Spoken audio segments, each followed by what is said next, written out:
I'd like you to focus on my voice. Are you with me? Great. Now let's begin. In spring, hundreds of flowers. In autumn, a harvest moon. In summer, a refreshing breeze. In winter, snow will accompany you. If useless things do not hang in your mind,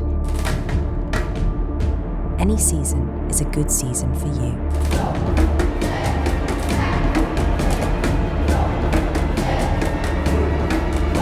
To find out more, go to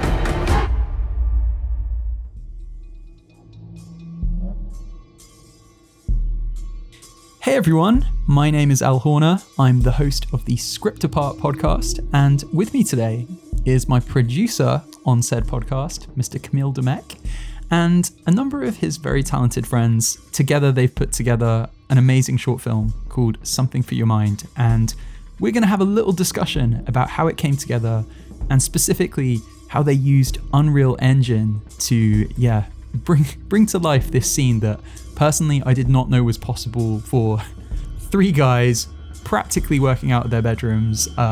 It's quite something. Guys, how are we all doing today? Would you like to each introduce yourselves? That's a good idea. Thank you for the beautiful intro, Al. So I'm Camille, and I'm the director and the screenwriter of this project. Hey, I'm Pav, and I was doing the VFX, but also did the whole Unreal Engine environment, did the mocap, and animation and everything else related to Unreal Engine. Hey, and this is Mick. I was the DOP, the cinematographer of this film, both in the real and the Unreal world that we've created. Lovely. And collectively, you guys are Step 3. What is Step 3, guys? Tell me about Step 3. Well, it's a little, video collective, video production thing that we started around 3 years ago. I think that was in the middle of the pandemic. And we just figured, since we're stuck at home, we might as well get a place together, get a studio, and kind of, work on other people's projects, obviously do commercial work. But at the same time, I think the idea was that we can start something of our own and, start doing these stories, be much more productive with our time because, all of us worked in the industry for years. And I think we all had bigger ambitions than that, and especially with storytelling. And I think storytelling is at the forefront of Step 3. And this is what we want to lean into. And, now we're based in Southeast London. We got our studio and, we want to do more projects like Something for Your Mind, like our first short film was In Blood, that we based, all of them we shoot ourselves. We kind of, put our resources together to make them as awesome as possible. And yeah. I mean, I've known you guys for the best part of 10 years. Your relationships to each other go way back even further, right? Like when did you guys all meet? Well, Pav, when did we meet? I think it was basically primary school. Back in Poland, we lived in the same neighborhood. I think Camille was in a different class, but I think we had the same music taste. So I think we started jamming, and that's how it kind of started. I was playing on the bass, Cam was playing on the guitar, and it kind of went from there. Yeah, Mick and I met in Royal Holloway here in London. Yeah, we met when we went to university together.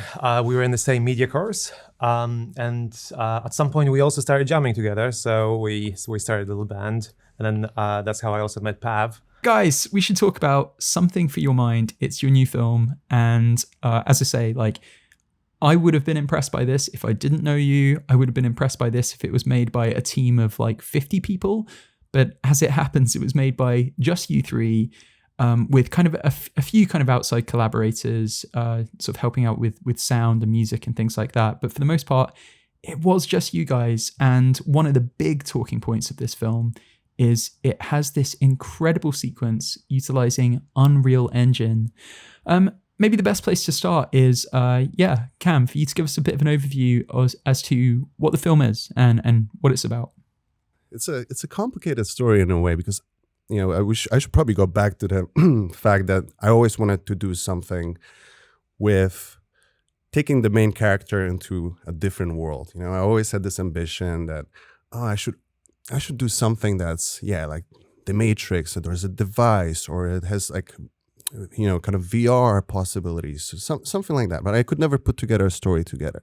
And then Something for Your Mind came from the fact that it's a combination of influences. The story came from the fact that I was listening to a podcast late at night, and it kept getting interrupted by ads. And it was like mattress ads and, beer ads. And I just figured like, wow, this is so annoying, and these people will read anything.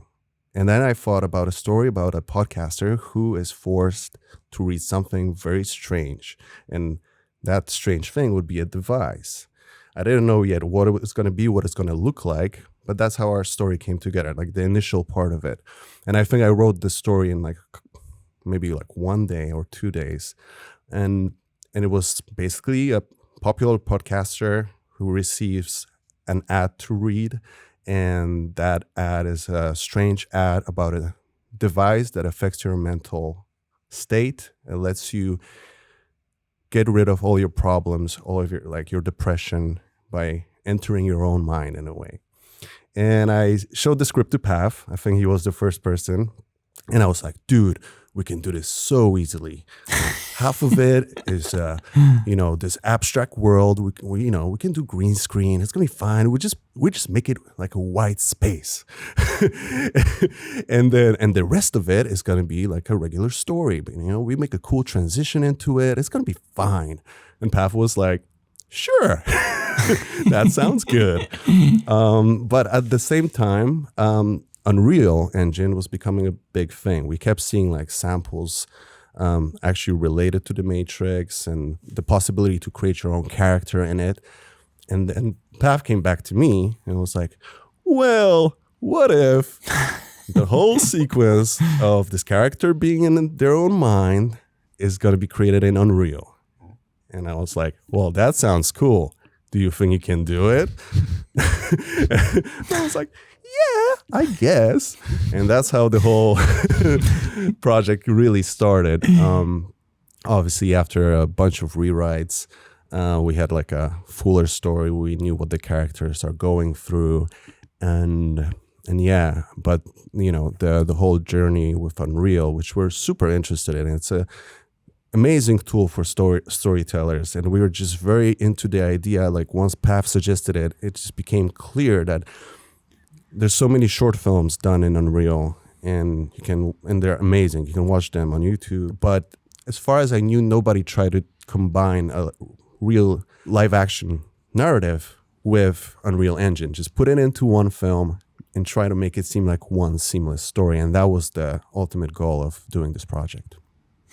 So just to wind it back for anyone who is as oblivious to all this as I am, Pav, maybe you can explain what exactly is Unreal Engine and just how many kind of possibilities is it opening up for filmmakers like yourselves who are operating kind of without a budget. You're just doing things yourselves. You don't have a big network of support. How is it transforming kind of, the potential of what you can make? Yeah, so basically, Unreal Engine is a software. It's mostly for game development, but in recent years, it's kind of got more and more developed into a filmmaking tool as well. It's been used on Mandalorian, for example, to drive the LED walls. So it's quite easy for virtual production to, on a smaller budget, create beautiful worlds. Instead of using the green screen where, for example, you have reflections on outfits, or you want to have an actor who is in an environment to see straight away where he actually is in that environment. So in recent years, it's kind of developed more and more into this. An indie filmmaker can just grab it. You can set up your environment, and you can even do it in a few hours. it's also real time, which it's very helpful because most of the softwares on the market, like Blender or 3D Max or Maya, it's render based, so you have to wait quite a bit to actually see the results. With Unreal Engine, it's just real time. So whatever changes you do, you move your character, you move the tree or building or whatever, you can see it straight away, real time rendered. So it allows very quick edits, and that's quite a useful situation.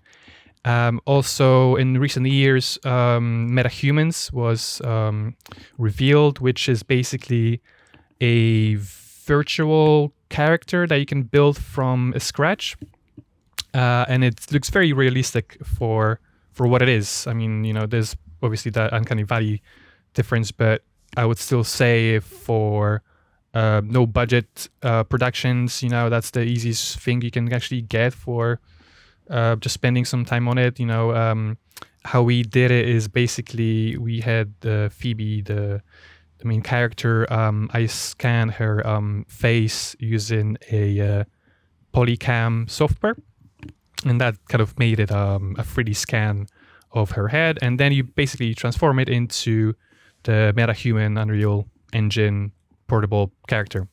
And yeah, it looked great. I think we made it as real as we could. I think it was also part of, once we discovered that we can mold the character to look like our actress, I think that was part of the reason why we wanted to use Unreal, because you could use a model or something, but this allowed us to actually bring it as close as possible to a person, and be like, okay, this is a virtual world, and this is like turning you into like a video game character, and that was pretty awesome. Yeah. So everything, the MetaHuman was still kind of in the early development. So, exactly like Cam said, there's a limit as how much you can present the character, because there's presets that you can use.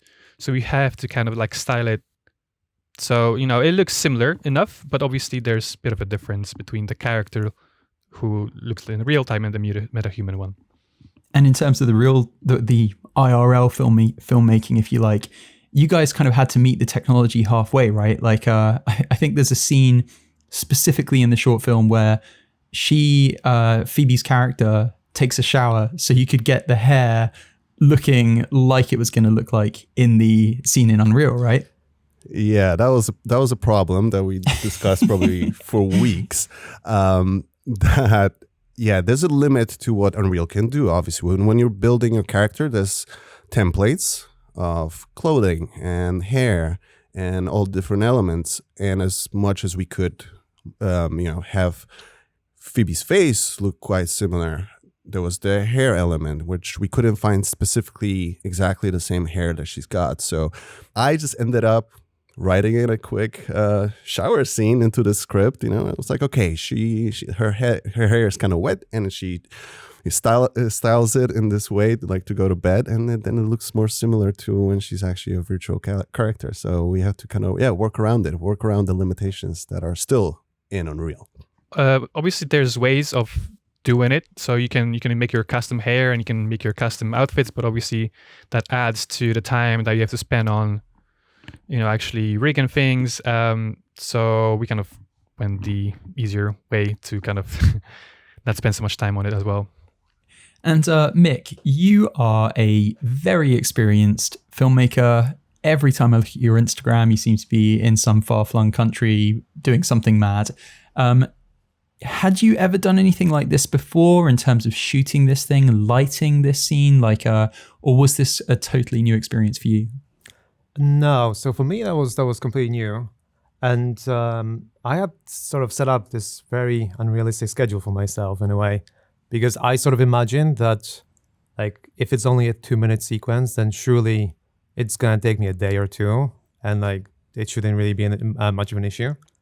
But then once I went through all the tutorials of Unreal Engine, how the thing works, how the characters work, how the lighting works, how the physics of the whole software works, I realized that actually a day or two was like very, very unrealistic. And in the end, it took us like weeks and actually months to actually put everything together. I think it took Pav about 2 months or so to actually get the character and the world into a setup where we're able to properly start lighting and properly start filming it. And then it took me probably about 3 to 4 weeks of just working pretty much every day to actually be able to come up with something that even resembled a film rather than a really bad computer game in a way. Yeah, it is really seamless the way it's integrated.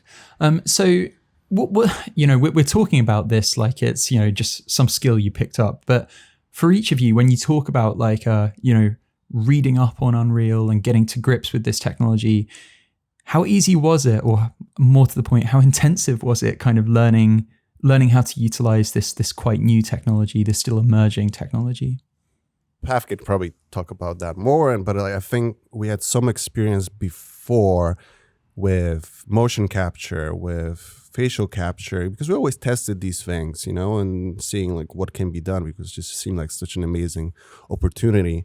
But there was definitely a lot of learning as we do it. But what I was going to say in reference to Mick's work, but also to Pav's work, is that we straight away put like limitations on ourselves. We didn't want to do too much, just to showcase like, wow, you can do all these things in Unreal. It's like a world made out of bubbles or something. Nothing too abstract. That's the next film. That's the next one. That's Bubble Land. The Bubble Land.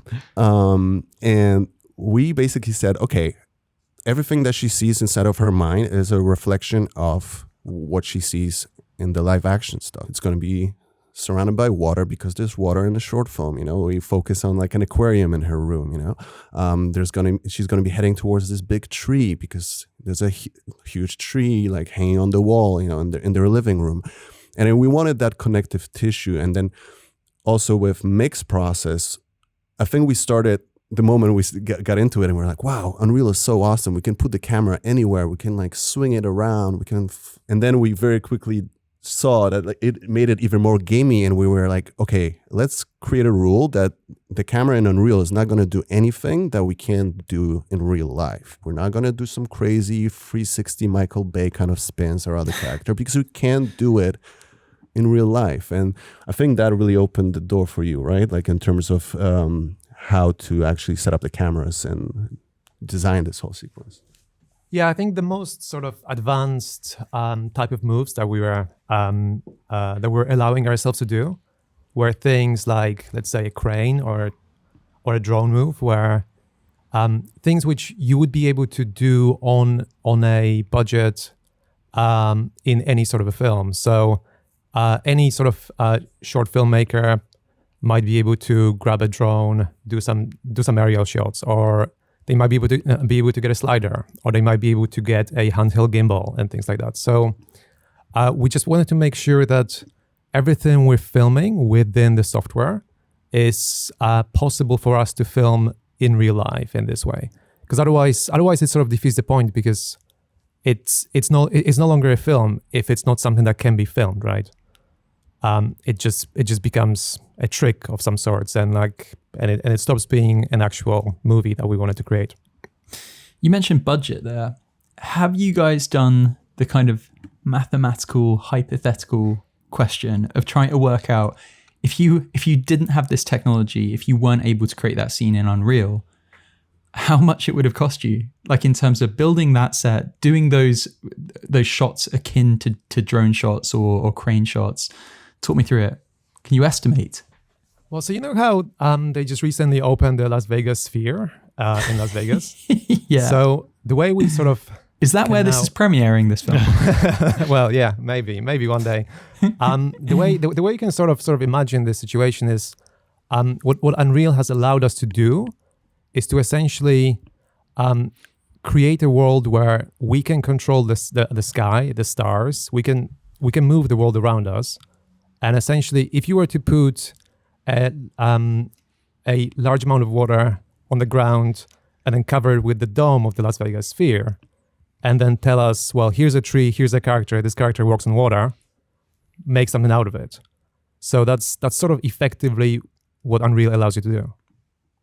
So in terms of a monetary amount, we're just going to, let's just say It's a a lot. billion. It's a lot. Yeah, it's a billion. lot. You have experience with like sets. So what was it, like 100, $500,000? Like if you try to actually build that stuff, like I have no idea to be But honest. But then you need to put it in like some kind of like a LED wall situation, and that that a day costs quite a bit already. yeah, and I think that was also one of the main points. Like we're independent filmmakers doing our best, and we're trying to expand our horizons in a way. And we can't do everything. We don't have the big Hollywood budgets. It's hard to also like fund these sort of things, these kind of projects, because they don't really fit into any sort of classic fundraising format. We just figured that anyone can do this and they can take their storytelling wherever they want to go.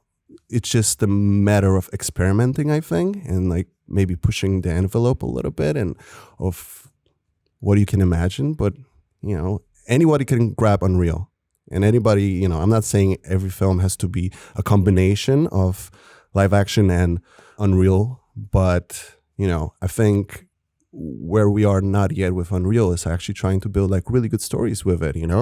I really wish there were more TV shows made completely in Unreal, or even movies, and it's definitely going to get there. I think that's really the future. We're being so effusive in our praise for Unreal that I feel like, it's starting to sound like an advert. We should throw in some arbitrary, those guys, this thing sucks about it.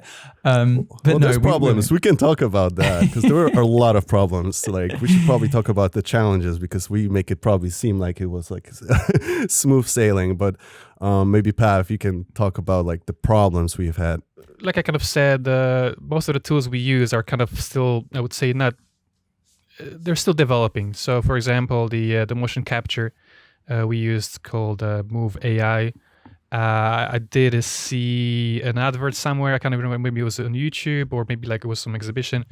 And it was still in beta, so it was free access for somebody who can register for it. And you can use it with limitations. But after doing some tests, I think it was pretty good. So how we did it is we used 4 iPhones put into each corner. Then the character was in the middle, and then also her face was recorded on another iPhone that was using a Live Link app, which is basically recording the facial expressions of the character, and then you can put it into Unreal Engine. So like I said, it was in beta, the app, so I did have few issues. I mean, there's not a lot of documentations about it, so you kind of have to figure it out how it works.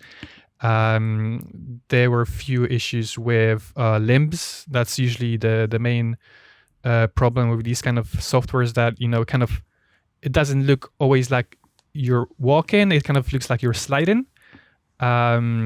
So for most of the parts that we used, the character, we try not to show the bottom of the character, so it doesn't look like the character is actually sliding. And then there were a few issues with the facial expression as well. You had to kind of amplify the expressions later on in the edit, and that took some time as well. So it's on paper it looks like it's quite easy thing to do, but then you record it in a day, which is super easy to do, but then you spend quite a lot of time later on in the edit, let's say, to kind of figure out the right position of the character. So the limbs, they might look a bit funny because maybe there's like some issue with a connection, and then like the hand kind of like spins a 360 suddenly, and like it just looks weird. Like obviously you got to fix that, right? Yeah. So that took some time as well to kind of make it look so it's semi-realistic, I would say. Yeah, and because we're so sad that it has to be her performance. It has to be Phoebe's performance doing this character. Otherwise, we're just putting an animated film inside of a normal film, and we were like, okay, but it has to be Phoebe's acting. It has to be Phoebe's movement. Every reaction has to be her. So we were just so adamant that like we can't like just, okay, like it didn't work with her performance, you know, let's just like fake it or something. It had to be 100% what she did when we recorded it. And I think we achieved it as best as we could. Yeah, I'm just fascinated by, you know, the word that you kept using there, Pav, time. Like it's amazing that this world you've built on screen that would have otherwise, like 5 years ago, 10 years ago, cost such an extraordinary amount of money. You know, the real budget here for you guys was time. You know, you were able to make this film on, well, a very small budget. I don't know whether you guys want to reveal the actual amount if you know the amount, but yeah, it was just time by the sounds of things. Like this technology allows you to make something in which like there's not a financial cost. The cost is the investment of time in learning how to use it, learning how to master it, putting the weeks in that Mick did in terms of figuring out how to light it properly and so on. That's fascinating to me, guys. Yeah, so like from financial perspective, I think the only cost we really had was things like renting some lenses and paying for rental of one location, like a few pounds per hour or however much it was. But essentially, anything we did in Unreal didn't really amount to very much. It was only actually the real life filming that we were paying for, and even then it wasn't very much. It was basically money from our own pockets between the three of us. Some money went into basically hiring a studio for the mocap just because we needed more space for the character to move around, because we could have done it in our studio, but it's just not enough space to kind of give her the full performance that she could use. Walking from one side to another, like it takes quite a bit of distance. So also you got to remember that she has to be in a square zone basically. So all the iPhones cover everything.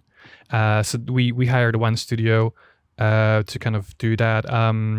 Also, when it comes to building the environment in Unreal, that was pretty much all done with assets that were free.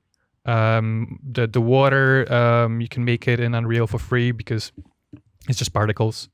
The tree that was also kind of like made custom as well in Blender.